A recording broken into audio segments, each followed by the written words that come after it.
Halo semua, apa kabar? Semoga semua dalam keadaan sehat dan baik ya. Nah, pertama-tama saya ingin bertanya nih, apakah saudara dan teman-teman sekalian pernah atau sering mendengar istilah hate speech atau hoax atau netizen? Nah, saya yakin pasti saudara-saudara semua sering mendengar istilah itu. Sampai-sampai istilah hate speech dan juga hoax itu sudah dianggap sebagai hal yang lumrah, hal yang biasa.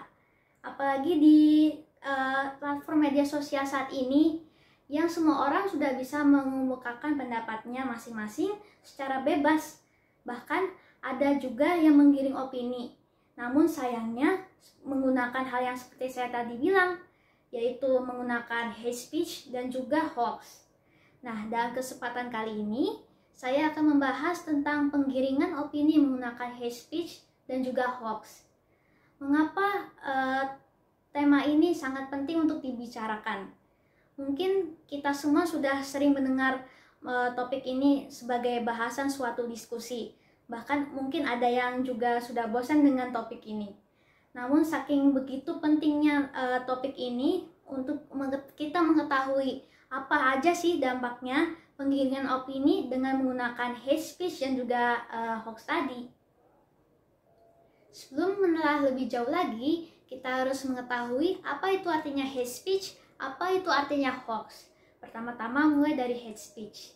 Nah, hate speech ini atau yang biasa juga disebut dengan ujaran kebencian merupakan tindakan komunikasi yang dapat berupa hasutan, provokasi, atau hinaan yang dapat menimbulkan tindakan kekerasan maupun gangguan pada psikis si korban.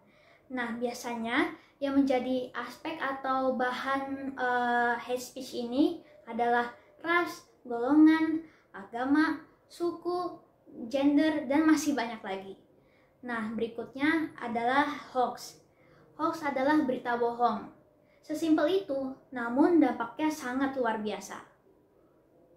Seperti yang telah dikatakan sebelumnya, bahwa hate speech dan juga hoax seringkali digunakan oleh oknum-oknum tidak bertanggung jawab sebagai alat untuk memberikan kesan atau citra negatif terhadap pihak lain yang biasanya pihak yang berlawanan dengan mereka, dan pada akhirnya memberikan penggiringan opini publik biasanya yang di media sosial itu ya.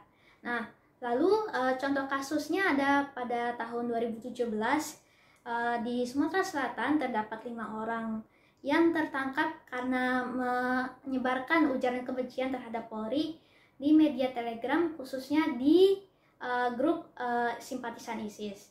Nah, lalu contoh kasus berikutnya yang contoh kasus hoax, terdapat pernyataan yang menuding bahwa Presiden Joko Widodo merupakan Partai Komunis Indonesia.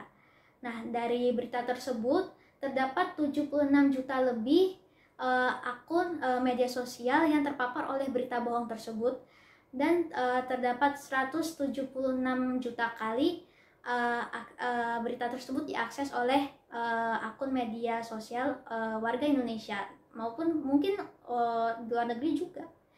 Nah, lalu contoh kasus penggiringan opini publik. Nah, itu terdapat pada pemberitaan bahwa yang menuding bahwa KPK itu memusuhi NU atau Nahdlatul Ulama karena setelah beberapa tokoh Nahdlatul Ulama ditangkap oleh KPK atas kasus korupsi. Hate speech dan juga hoax pastinya memberikan dampak buruk bagi para netizen dan juga para korbannya itu sendiri. Nah, dampak negatif dari hate speech dan hoax itu sendiri bisa antara lain bisa menimbulkan intoleransi, lalu perpecahan, peperangan, dan nama baik seseorang bisa rusak atau jatuh karena ya hate speech itu. Lalu masih banyak lagi. Nah, pertanyaan selanjutnya adalah bagaimana cara yang bisa kita lakukan untuk menghadapi hate speech dan juga hoax ini. Nah, PBB memiliki 6 tahapan yang bisa kita lakukan. Yang pertama adalah berhenti sejenak. Yang kedua, cek fakta. Yang ketiga, mendidik.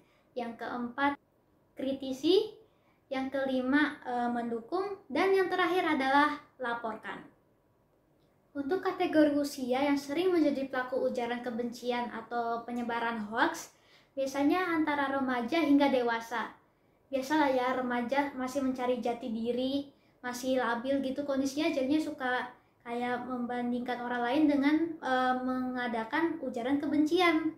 Nah, lalu biasanya kategori usia untuk orang-orang yang sering menjadi korban penggiringan opini itu biasanya sebenarnya bisa dikatakan semua orang, semua golongan, semua kategori umur.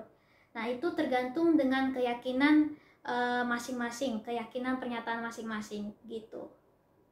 Pada akhirnya, kita harus pintar-pintar memilah dan juga memilih berita maupun informasi yang berseliweran di sekitar kita. Dan janganlah mudah terhasut oleh opini maupun berita bohong yang beredar di sekitar masyarakat. Nah, lalu pastikan terlebih dahulu bahwa informasi atau berita yang kita dapatkan kredibel dan terpercaya. Disinilah akhir materi dari saya. Terima kasih telah mendengarkan. Sampai jumpa.